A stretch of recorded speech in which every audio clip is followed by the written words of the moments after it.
आज हम class 10th के जैव प्रक्रम में पोषण चैप्टर में पौधों में पोषण पढ़ेंगे। पौधों में पोषण में हम प्रकाश संश्लेषण के बारे में समझेंगे। प्रकाश संश्लेषण क्या होता है, जिसे हम फोटोसिंथेसिस कहते हैं। फिर समझेंगे प्रकाश संश्लेषण के लिए एक रासायनिक समीकरण दिया गया है, उस समीकरण को देखेंगे। और उसके बाद हम ये देखेंगे कि प्रकाश संश्लेषण के लिए आवश्यक पदार्थ कौन कौन से हैं। इससे पहले क्लास में हमने पढ़ लिया है पोषण चैप्टर में पोषण क्या होता है और पोषण के कितने प्रकार होते हैं। तो आज हम समझेंगे प्रकाश संश्लेषण के बारे में। प्रकाश संश्लेषण क्या होता है, तो प्रकाश संश्लेषण का डिफिनीशन पहले देख लेते हैं। तो प्रकाश संश्लेषण में पेड़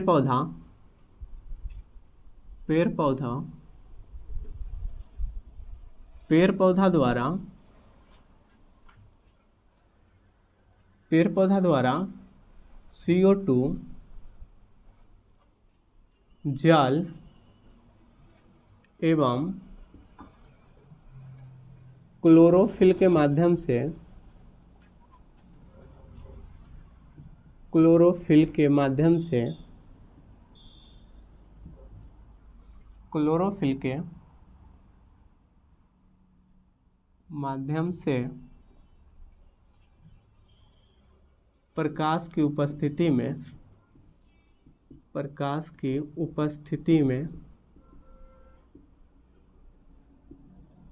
प्रकाश की उपस्थिति में ग्लूकोज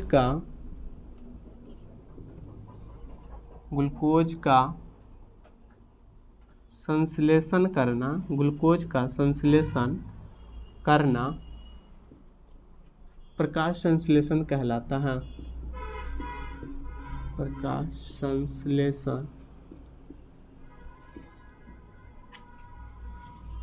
संश्लेषण कहलाता है।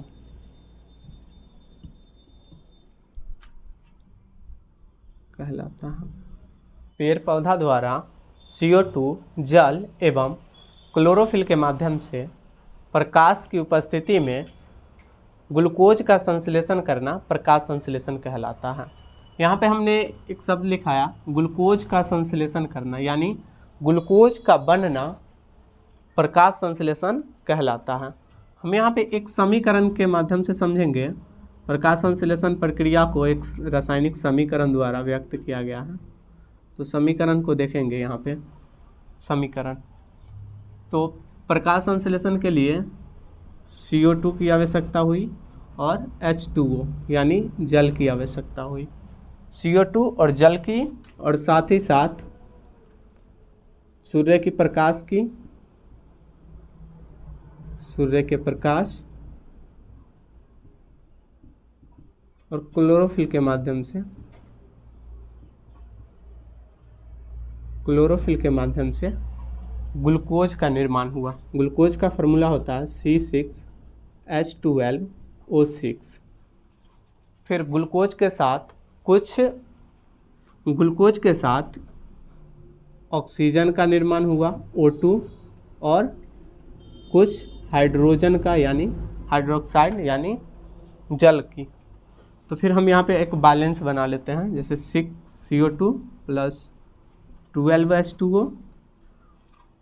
ये अभिक्रिया करके ग्लूकोज का निर्माण किया और 6O2 का और 6H2O का। यहाँ पे हमने देखा कि 6CO2 + 12H2O सूर्य के प्रकाश और क्लोरोफिल की सहायता से ग्लूकोज का निर्माण किए। साथ ही साथ ऑक्सीजन जो कि पेड़ पौधा वातावरण में छोड़ दिए और वो वातावरण से फिर मनुष्य उपयोग करने लगे ऑक्सीजन का। फिर उसके बाद H2O यानी जल को छोड़ दिए। ये जल पेड़ पौधे के पत्तियों में जो था वो वाष्पोत्सर्जन प्रक्रिया के द्वारा वो वातावरण में चला गया। वाष्प के रूप में परिवर्तित हो जाना जल का वाष्पोत्सर्जन कहलाता है।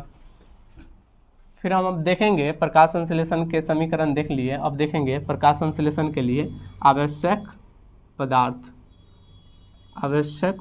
प्रकाश संश्लेषण प्रक्रिया के लिए आवश्यक पदार्थ कौन कौन से हैं। ये क्वेश्चन पूछा जाता है कि प्रकाश संश्लेषण के लिए आवश्यक पदार्थ कौन कौन से हैं।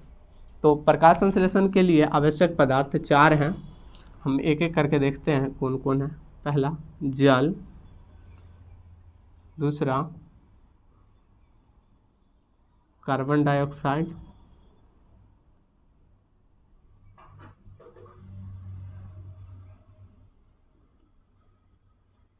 तीसरा क्लोरोफिल,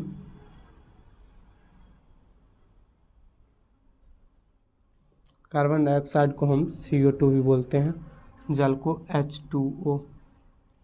उसके बाद सूर्य के प्रकाश, सूर्य के प्रकाश। अब देखते हैं पेड़ पौधे में ये सब कहाँ से आया है।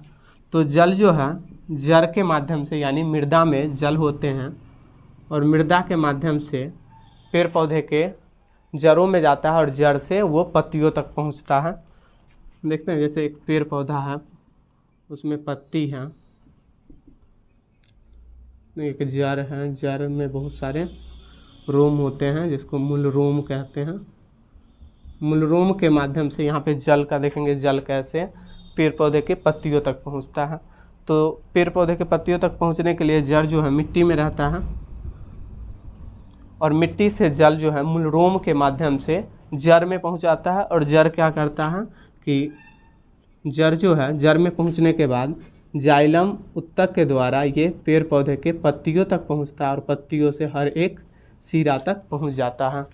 उसके बाद यहाँ पे हमने देखा जल कहाँ से लिया गया, तो जल मृदा से लिया गया, मिट्टी से लिया गया। फिर कार्बन डाइऑक्साइड CO2 ये वातावरण से लिया गया, वातावरण से, ये वातावरण में CO2 था और ये ले लिया गया। वातावरण में हम CO2 0.03% है। उसके बाद हम देखेंगे क्लोरोफिल। तो क्लोरोफिल जो है पेड़ पौधे के पत्तियों में पाया जाता है। पेड़ पौधे के पत्तियों में क्लोरोफिल पाया जाता है और क्लोरोफिल जो है प्रकाश संश्लेषण के प्रकाश में सौर ऊर्जा होता है, उसे रासायनिक ऊर्जा में परिवर्तित कर देता है। तो क्लोरोफिल पत्तियों से प्राप्त हुआ और सूर्य के प्रकाश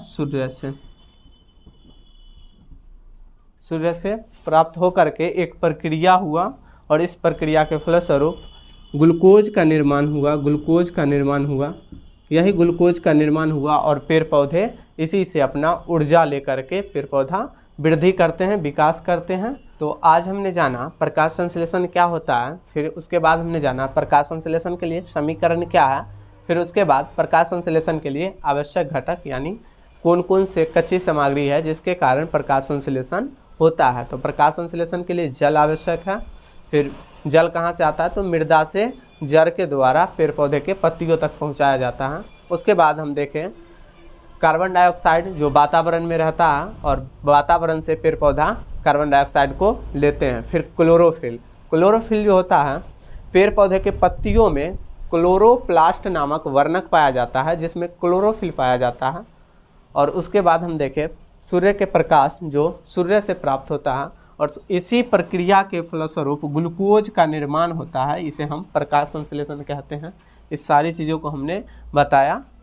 अब हम अगले क्लास में देखेंगे जीवों में पोषण के बारे में। जीवों में